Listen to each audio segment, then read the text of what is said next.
تاریکی اتنی گہری تھی کہ ہاتھ کو ہاتھ سجھائی نہ دیتا تھا۔ میری آنکھ کھلی تو سر میں شدید درد تھا اور جسم فرش کے ٹھنڈک سے اکڑ چکا تھا۔ مجھے بس اتنا یاد تھا کہ میری گاڑی جنگل کے بیچوں بیچ خراب ہوئی تھی اور پھر پیچھے سے کسی نے میرے سر پر زوردار وار کیا تھا۔ میں نے اٹھنے کی کوشش کی تو لکڑی کی تختوں سے چرچراہٹ کی آواز آئی۔ دفعتاً اوپر والی منزل سے بھاری قدموں کی آواز آئی۔ پھر ایک ایسی آواز گونجی جس نے میرا خون جما دیا۔ کیا تم مجھ سے چھپنا چاہتے ہو؟ وہ ایک بوڑھی عورت کی کھوکھلی اور کھرکھٹ ہنسی تھی۔ میں کچن کی طرف بھاگا۔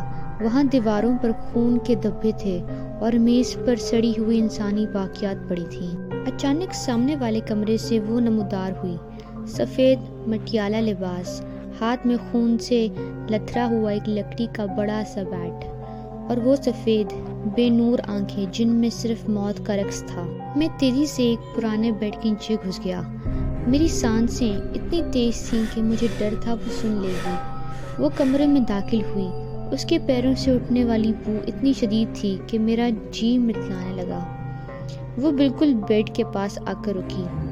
میں تمہیں دیکھ سکتی ہوں، اس نے سرگوشی کی۔ وہ چند سیکنڈ وہاں کھڑی رہی اور پھر واپس مڑ گئی۔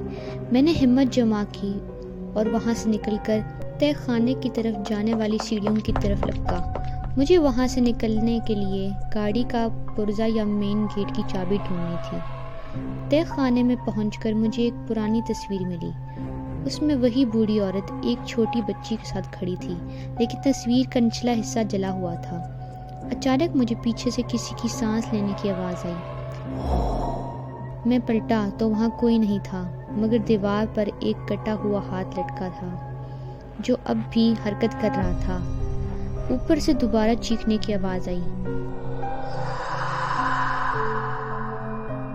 گرینی کو شاید میرا یہاں ہونے کا پتہ چل چکا تھا۔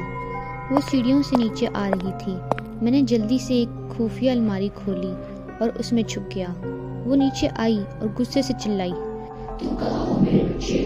آؤ باہر، آؤ باہر آؤ، میں تمہیں کچھ نہیں کہوں گی۔ اس کے ہاتھ میں موجود بلہ فرش پر رگڑ کھا رہا تھا جسے ایک عجیب سی چرچراہٹ پیدا ہو رہی تھی۔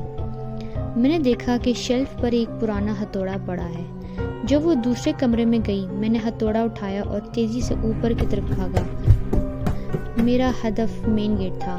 میں نے لکڑی کی تختے توڑے، تالے کھولنے کی کوشش کی، لیکن آخری تالے کے لیے ماسٹر کی غائب تھی۔